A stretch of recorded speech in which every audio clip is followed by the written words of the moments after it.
신명기 6장 1절에서 9절 말씀입니다.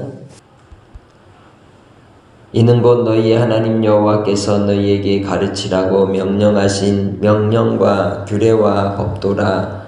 너희가 건너가서 차지할 땅에서 행할 것이니 곧 너와 내 아들과 내 손자들이 평생에 내 하나님 여호와를 경외하며 내가 너희에게 명한 그 모든 규례와 명령을 지키게 하기 위한 것이며 또 내 나를 장구하게 하기 위한 것이라.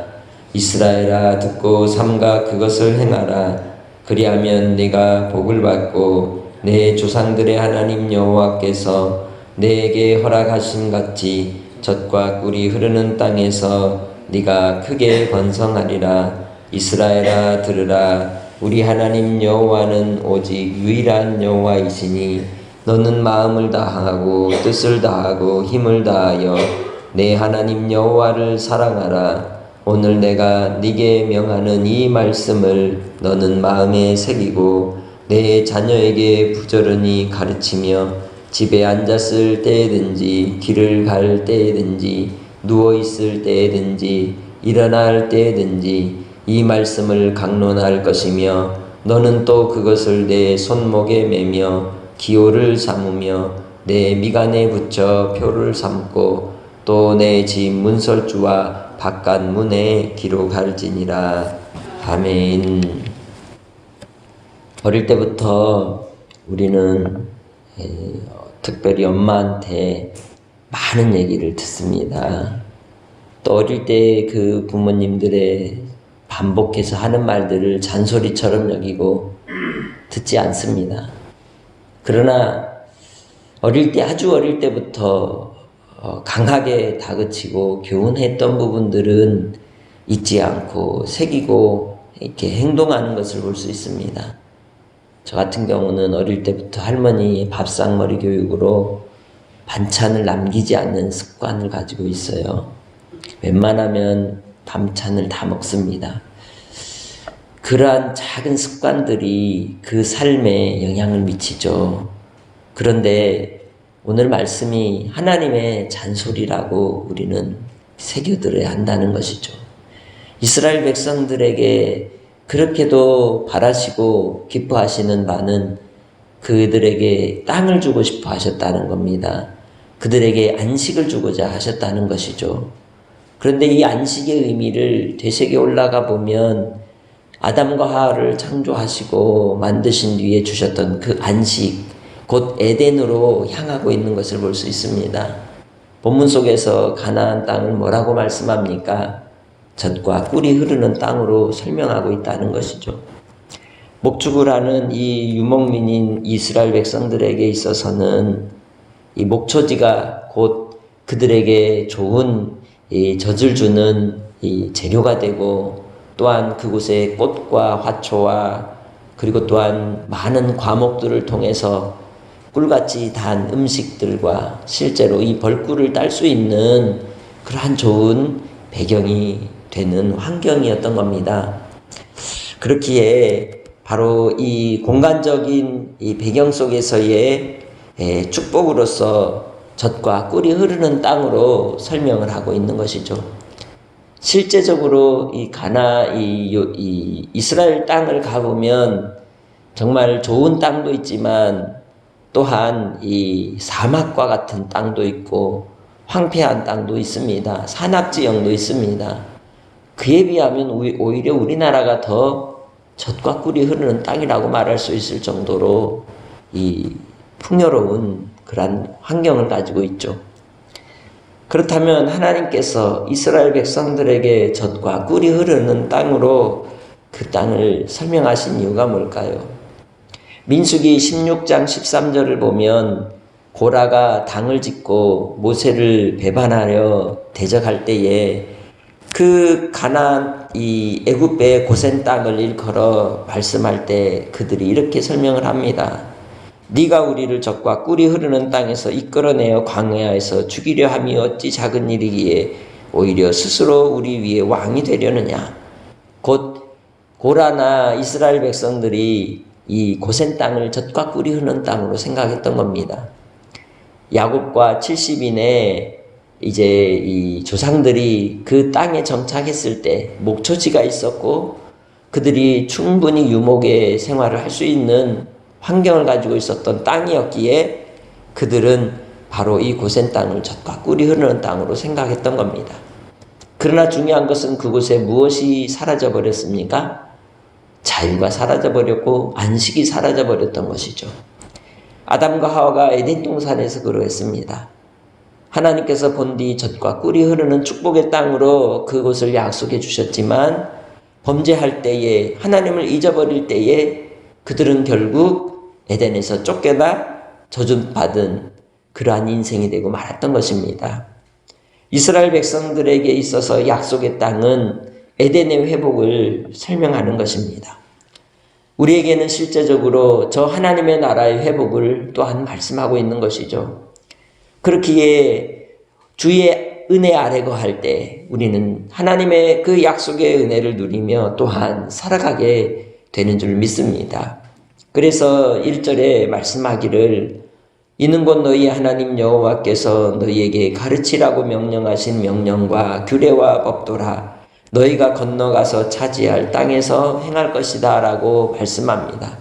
곧 바로 하나님 아버지 앞에서 그 약속의 땅을 가서 누리는 비결은 어디에 있느냐? 하나님의 명령과 규례와 법도를 지키며 행할 때에 가능하다는 것이죠. 그래서 2절에서 그렇게 하나님께서 이 명령을 주신 이유를 뭐라고 설명합니까? 그것은 바로 너희들의 날이 오래도록 길게 하시기 위함이라는 겁니다. 하나님의 말씀을 지킬 때 장구할 것이라는 거죠. 그 하나님의 말씀을 지켜야 될 이유는 어디에 있습니까? 2절에 하나님을 경외하기 위함에 있다는 거죠. 하나님을 경외하는 사람은 어떤 사람입니까? 3절에 말씀을 보면 하나님의 말씀을 귀 기울여 듣고 행하는 사람이라는 것이죠.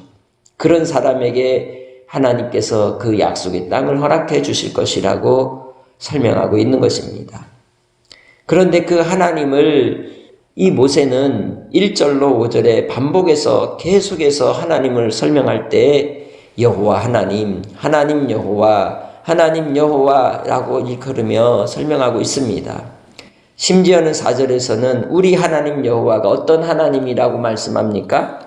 오직 유일한 여호와라고 말씀하면서 그 하나님 여호와를 5절에 사랑하라고 설명하고 있습니다. 하나님은 유일하신 분이십니다. 오직 참 신이십니다. 가나안 땅의 그 많은 신들과는 비교할 수 없는 참 신이시라는 것이죠.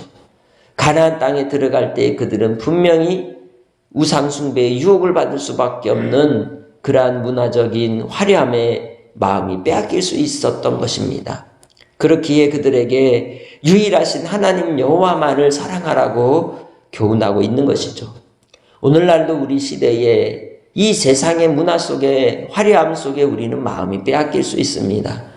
쾌락과 또한 순간의 즐거움 속에 그리고 또한 우리의 순간의 이러한 만족함 속에 우리의 영혼이 팔릴 수 있다는 것이죠. 그때에 우리는 다시금 돌이켜야 하는 것입니다. 오직 유일한 여호와이시기에 하나님만을 경외해야 한다는 것이죠.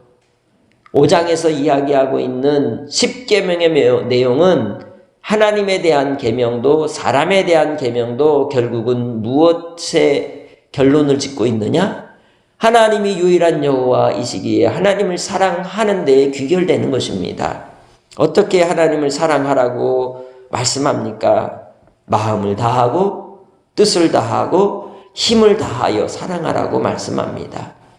이 말씀에 대해서 복음서에서도 마음을 다하고 목숨을 다하고 뜻을 다하고 힘을 다하여 사랑하는 것이 크고 첫째 되는 계명이라고 설명하고 있습니다.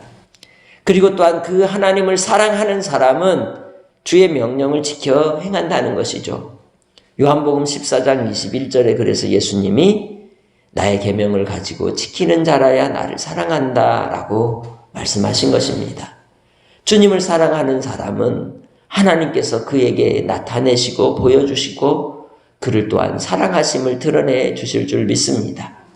그 하나님을 사랑하는 사람이 젖과 꿀이 흐르는 땅의 축복을 누리게 되는 것이죠. 오늘 이 땅에서의 삶 속에서도 그렇습니다.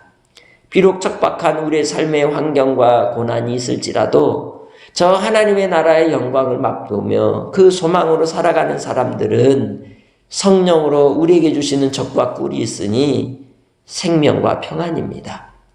평강과 의와 희락이 우리 안에서 차고 흘러 넘치도록 성령께서 우리에게 역사하여 주시는 줄 믿습니다. 그것이 바로 하나님을 사랑하는 자에게 주시는 위로라는 것이죠. 이 땅의 현실은 바뀌지 않습니다. 예수를 믿으면 순식간에 모든 것이 바뀌어 만사형통의 길로 간다는 의미가 아니라는 것이죠. 고난이 있고 시련이 있고 인생의 환란이 있는 것은 변함이 없으나 내 안에 하나님이 주신 평강을 빼앗기지 않는 젖과 꿀이 흐르는 하나님의 나라를 언제나 맛보며 살아간다는 것입니다. 에덴의 의미가 무엇입니까? 희락과 기쁨입니다. 그리스도 예수 안에 있는 자에게 주시는 그 평강과 기쁨 속에서 주님 안에 거하는 위로로 만족함을 얻고 살아가는다는 것을 바로 이 가나안 약속의 땅을 통하여 비유하신 젖과 꿀이 흐르는 땅의 의미가 그곳에 있는 것입니다. 그렇게 우리가 하나님의 약속의 은혜를 받고 살아갈 때에 순간순간 우리가 세상의 유혹을 받는 상황과 환경 속에서 돈이라고 하는, 물질이라고 하는 맘모니즘의 큰 우상 앞에서 그 누구도 온전할 수 없는 것이 이 세상의 현실입니다. 그 누구도 자기 자신의 신앙을 지킬 수 없는 환경에 처해 있는 것이 현실이라고 말할 수 있습니다. 그렇기에 우리는 주님 안에서 하나님의 말씀을 다시금 귀 기울여 들어야 한다는 것이죠. 바로 하나님의 백성들이 하나님을 사랑하는 방식을 본문 이제 6절로부터 9절에 설명합니다. 첫 번째는 새기라는 겁니다. 마음에 새겨버리라는 겁니다. 암송하고 묵상하고 순간순간 계속해서 우리 마음에 되뇌이며 그 말씀이 내 심령에서 떠나지 않도록 완전히 문신을 새기듯이 새겨버리라고 말씀합니다. 우리의 신비에 새김바 되어서 흔들리지 않고 무너지지 않도록 주님께서 우리에게 명령하신 것이죠. 그래서 예레미야에서도 그 마음에 새김받은 하나님의 백성들이 일어날 것을 설명하고 있습니다. 예레미야 31장 31절을 통하여 자기 백성들을 하나님이 이끌어 이제는 신비에 새겨진 말씀을 통해 하나님을 아는 자들이 일어날 것을 말씀합니다. 성령으로 우리를 택하시고 부르시고 구원의 은혜를 베풀어 주심으로 이제 우리가 하나님의 백성으로서 이 땅의 삶을 살아갈 때에 주님의 말씀을 깊이 새기고 그 말씀의 길만을 걸어갈 수 있는 믿음의 성도들이 되시기를 주의 이름으로 축복합니다. 우리는 이미 젖과 꿀이 흐르는 땅의 삶을 누리는 하나님 나라의 백성들입니다. 실체적인 이제 하나님 나라를 우리가 맞이하게 될 때가 오겠지만 그러나 광야의 노정을 걸어가는 이 땅에서의 삶 속에서도 하나님을 믿고 신뢰하며 섬기는 자에게는 만나와 메추라기와 반석에서 물을 내어 그들을 공급하시고 이끌어 주셨던 것처럼 주 안에 거하는 자에게 주시는 위로와 소망을 허락하여 주신다는 것입니다. 두 번째로 순종하기 위해서 우리에게 주시는 명령은 바로 자녀들을 부지런히 가르치라는 것입니다. 집에 앉아도 길을 갈 때도 누웠을 때도 일어날 때도 정말 귀에 딱지가 붙을 정도로 잔소리를 계속 하라는 것이죠. 오늘날 인권이라고 하는 이 의미 안에서 자녀들에 대한 가르침도 우리가 입을 막아야 되는 시대를 살아갑니다. 특히 유럽이나 이 미국 같은 경우는 자녀 교육에 있어서 신앙 교육을 강요할 수 없는 시대를 맞고 살아갑니다. 그것이 이제 우리에게도 다가오고 있다는 것이죠. 그렇기 때문에 자녀에게 아주 어릴 때의 신앙교육은 너무도 중요한 것입니다. 주 안에서 우리가 오늘 7절에 말씀하시는 것처럼 하나님을 모르는 세대가 일어나서 하나님을 대적하여 땅이 저주를 받고 유리방황하고 고생하는 영혼들에 빠지지 않도록 우리가 부지런히 가르칠 수 있는, 다음 세대를 이끌고 깨울 수 있는 믿음의 권속들이 되시길 주의 이름으로 부탁합니다. 뿐만 아니라 이제 붙이라고 말씀합니다. 세 번째로 8절로 9절입니다. 너는 또 그것을 내 손목에 매며 기호를 삼으며 내 미간에 붙여 표로 삼고 또 내 집 문설주와 바깥문에 기록할지니라. 써라는 거죠. 그리고 붙이라는 겁니다. 눈에 보이도록 하라는 것입니다. 사람이 보지 않으면 잊기 쉽습니다. 실상 우리가 이 TV에 나오는 연예인들도 그렇습니다. 20년, 30년 전 그 세상을 들썩였던 그 유명한 인기 연예인들 지금 다음 세대 아이들이 아나요? 몰라요. 그냥 아저씨, 아줌마일 뿐입니다. 그처럼 하나님의 말씀도 외치지 아니하고 들려지지 아니하고 눈에 보이지 않으면 우리는 망각하여 잊어버릴 수밖에 없다는 것입니다. 그렇게 우리가 할 수만 있으면 말씀을 깊이 간직하고 주의 명령을 따라 살아가기 위하여 힘쓰고 애쓰고 또한 궁구하는 믿음의 권속들이 되시길 주의 이름으로 축복합니다. 그 가나안 땅에 들어가서 지켜야 될 이 명령과 규례를 분명히 말씀했음에도 불구하고 결국 그들은 어떤가요? 여호수아 한 세대가 지나버리니까 하나님 알지 못하는 세대가 일어나 사사의 시대에 하나님을 대적하는 우상숭배에 빠졌던 것을 볼 수 있습니다. 우리에게도 우리의 신앙의 영적 부흥과 기쁨이 어느 순간 사라져버리는 때가 올 수 있습니다. 그렇게 우리의 세대가 마지막인 것처럼 주님 안에서 믿음으로 끝까지 신앙의 절개를 지키며 살아가는 성도들이 되시길 주의 이름으로 축복합니다.